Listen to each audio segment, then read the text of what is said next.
rain ain't gonna stop us from talking to you on a little bit of drizzle, so the phone will be fine, don't you worry. From talking to you guys about long COVID and inflammation in the central nervous system. What are some of the symptoms of long COVID? What is another disease that it mimics that is relatively common?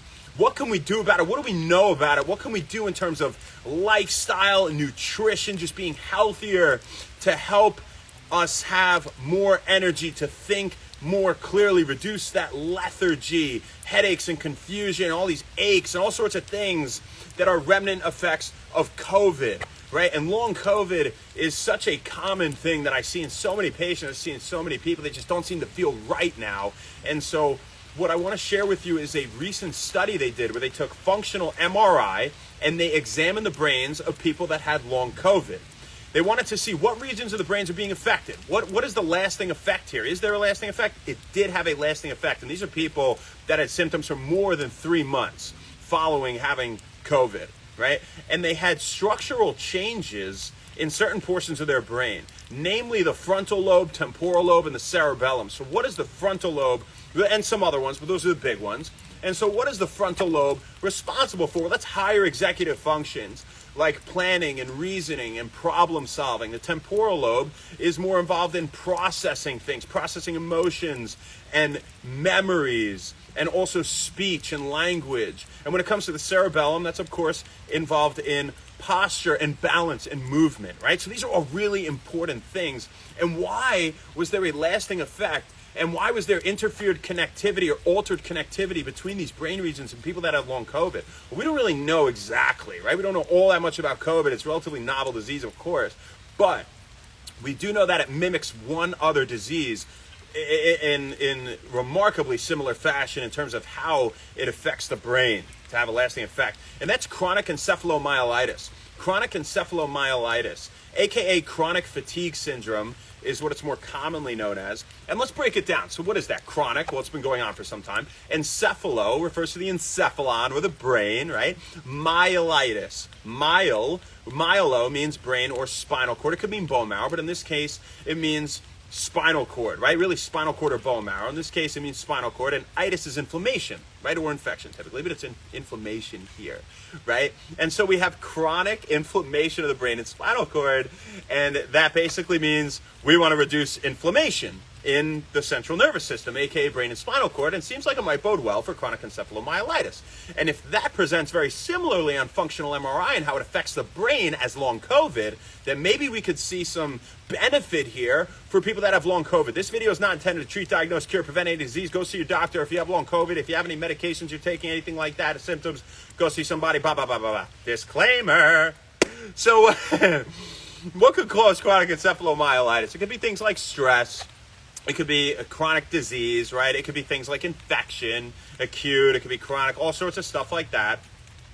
And how do we improve chronic encephalomyelitis? Well, you want to exercise more, you want to get more sleep, you want to be less stressed, of course, have less processed foods, added sugars, refined flours, all that kind of crap, right? Dyes, all that kind of garbage. Basically, cook everything, eat whole food from nature.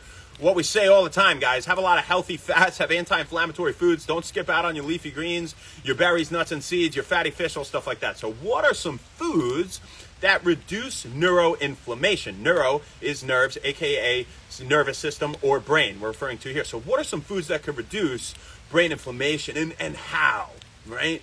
In simple, at least. And so let's give you a list first for those of you that just want the gist of this, okay? Fatty fish like salmon, mackerel, tuna, herring, sardines, anchovies, trout. They're probably top the table, along with EVOO, extra virgin olive oil, avocado, nuts and seeds, leafy greens, broccoli, caffeine, cacao. In terms of supplements, you have things like ginkgo biloba, Panax nodo ginseng, and choline, okay? So let's talk about them all a little bit, okay? So we'll do the supplements last because food first and foremost, as we always say here at When Wellness. When it comes to fatty fish, they are rich in omega-3s, right? Omega-3s reduce inflammation in your brain. They contribute to the production of neurotransmitters, aka brain chemicals, that can help to improve brain function and brain health. They're components of neuron cell membranes, the membrane, the outer portion of a brain cell, improving its function and reducing inflammation. Namely, EPA reduces a lot of inflammation. DHA is a more structural thing, but they're both fantastic. You get them from fatty fish, more bioavailable than if you took supplements that contain omega-3s, albeit if you're going to take supplements, go for algal oil or krill oil. Fish oil could be rancid 45 to 95% of the time, at least they say, according to some sources. That's fish. Right? Extra virgin olive oil, rich in antioxidants, rich in vitamin E. Is something that improves cerebral blood flow. Blood flow to your brain helps reduce oxidative damage or damage by free radicals on your brain, right? Those antioxidants basically bind to the reactive oxygen species, those oxidative damaging molecules that hurt your cells and negate them like martyrs, right? Just great stuff. Has powerful antioxidants like oloripine, oleocanthal, hydroxytyrosol, all this great stuff. And it has healthy monounsaturated fats. There's extra virgin olive oil, which is phenomenal for your brain, people. Avocado, pretty much a lot of the same stuff. Antioxidants, vitamin E, healthy monounsaturated fats, robust nutrition profile. Really, if superfood was a legitimate term, the three aforementioned, fatty fish, extra virgin olive oil, and avocado, they would all be some of them, right? And so that's another great thing. You get some fiber in avocado, about 10 grams in one large size avocado. It's great stuff, got potassium. It's got a lot of other vitamins and minerals. It's really great for you in general, and it can also reduce neuroinflammation. Nuts and seeds, namely chia seeds, hazelnuts, walnuts. They're rich in vitamin E. Chia seeds have magnesium. They have fiber, feed your gut bacteria, affect the gut-brain axis, right? How your gut is interacting with your brain and can help to reduce inflammation, right? Your gut bacteria, they eat the fiber. They produce SCFAs, short-chain fatty acids like butyrate, acetate, caproic acid, valeric acid, propionic acid. Their names don't matter, but what they do is control immune function, rates of appetite, fat storage, your mood. They control hormone production. They control immunity, all sorts of things in the body. And so it's really important to cater to gut health as well in general when we're talking about reducing inflammatory markers. Okay, so we have those. We have leafy greens like kale or spinach, Swiss chard, arugula, all this kind of stuff. Kale and spinach, probably the biggest ones everyone knows. They're rich in folate, which is important for your nervous system, right? But they also have nitrates. Nitrates become nitrites, become nitric oxide, improve blood flow, and that includes to your brain. Improving blood flow to your brain is a good thing in general for cognition and for brain health, but also can help to reduce inflammation, deliver some nutrition to your brain.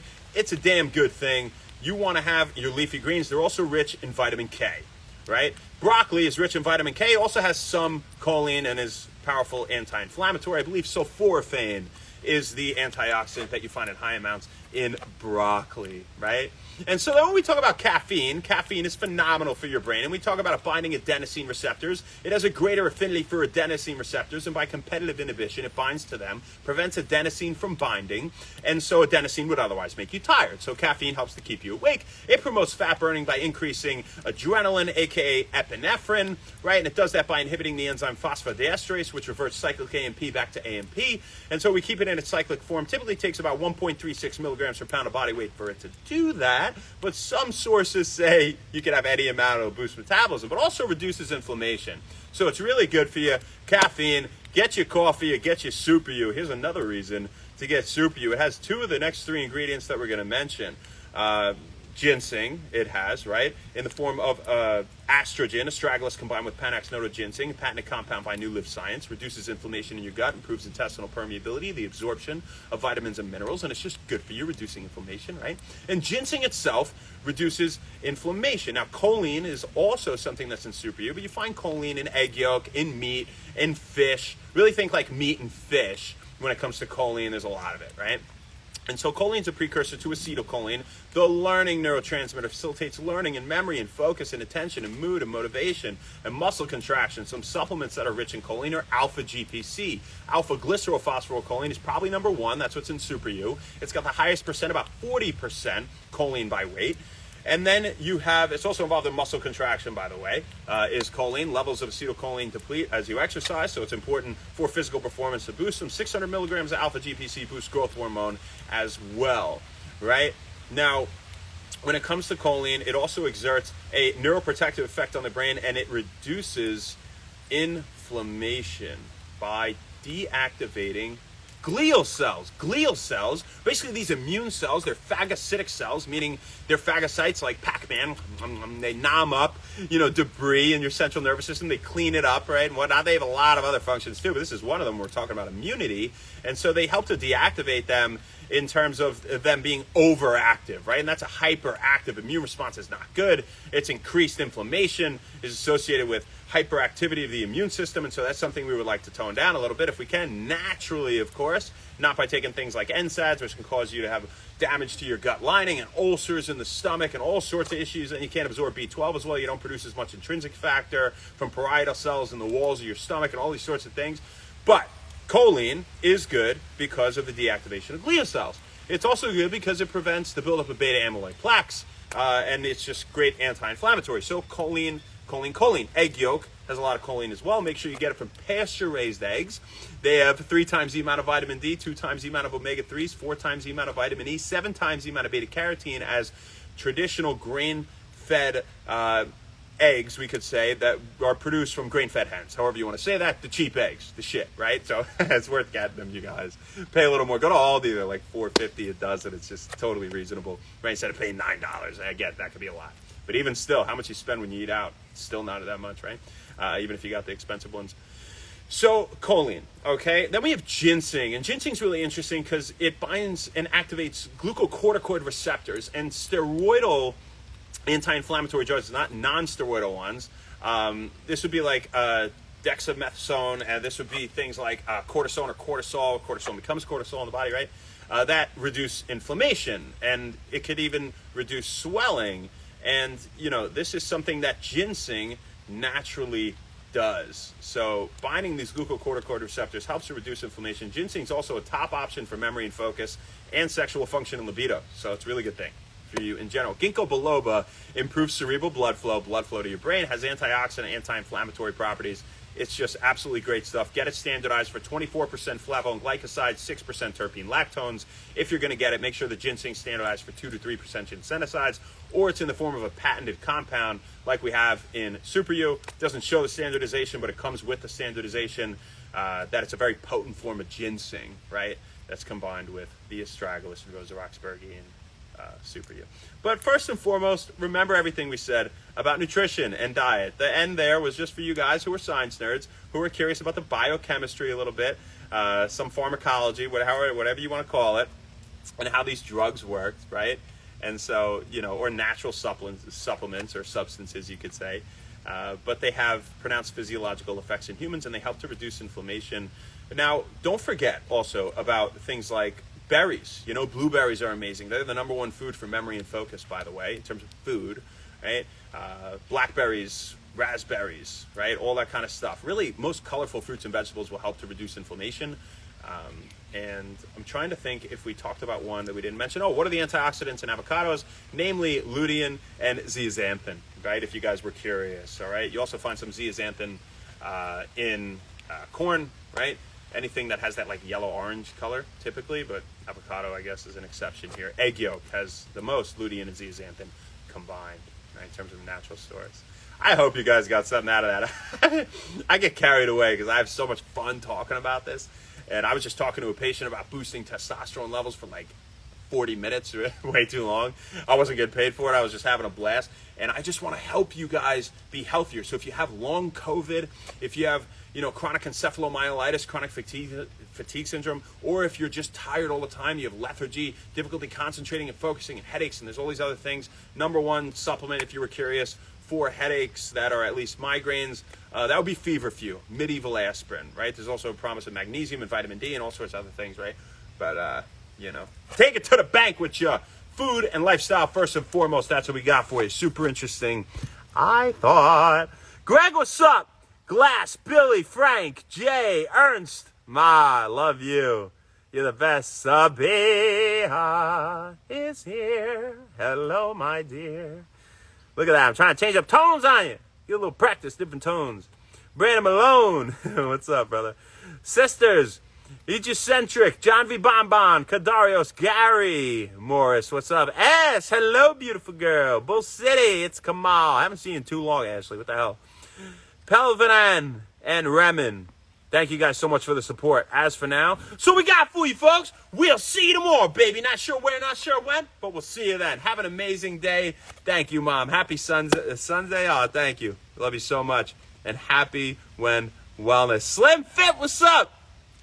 Yeah, that's right, baby. That's right. It's the best. You guys have an awesome day. Happy Saturday. We'll see you tomorrow. Thanks.